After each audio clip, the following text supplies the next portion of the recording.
Et on va terminer avec Téléperformance. Le gestionnaire de centre d'appel a signé la plus forte hausse du CAC hier, avec une envolée de plus de 3,7% et une troisième séance consécutive dans le vert. Attention, car Téléperformance recule néanmoins de près de 40% en un an. Oui, comme vous le dites, c'est une tendance baissière qui est quand même clairement affirmée. Enfin, du moins, c'était.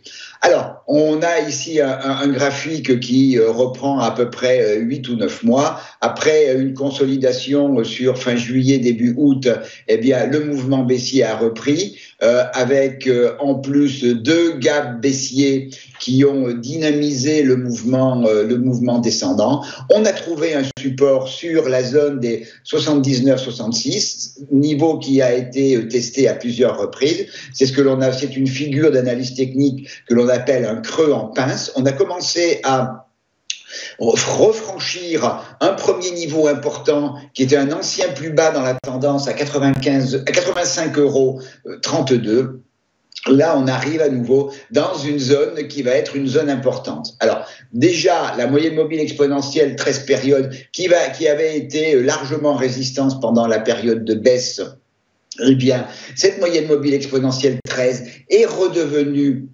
support au mouvement.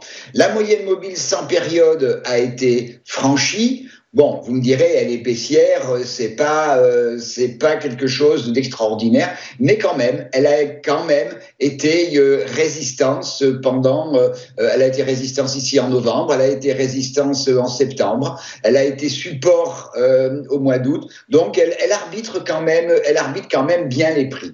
On l'a franchi, et là, on arrive sous un niveau qui est un niveau aussi très important, 93,14 €. C'est également un niveau de polarité. C'est un niveau qui a été support en juin de l'année dernière. Il a été à nouveau support fin août, début septembre. On l'a cassé, on est venu le reprendre. Et après donc la dernière rupture au mois de novembre, après rupture, on est revenu le retester en échec. Et donc, ce niveau a été support puis résistance. C'est un niveau majeur.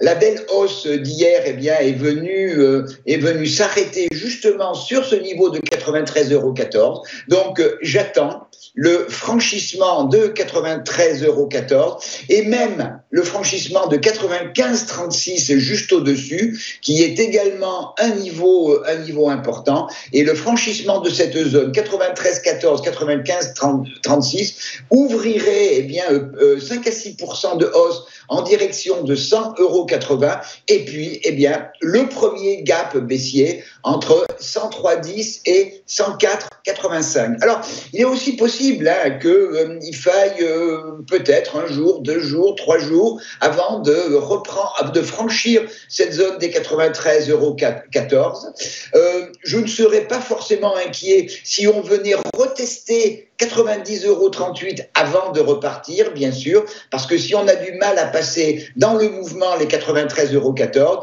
il y aura certainement besoin de revenir chercher des acheteurs dans cette zone des 90,38 €. C'est une des possibilités. Et un rebond sur 90,38 € serait même sur un plan de trading d'investissement plutôt favorable, parce que ça nous donnerait un niveau de stop qui serait bien plus rapproché, bien plus favorable. A contrario, bien sûr, si on venait casser la zone des 85,32 €, on invaliderait tout ce schéma haussier et on assisterait possiblement à un retest des 79,66 €.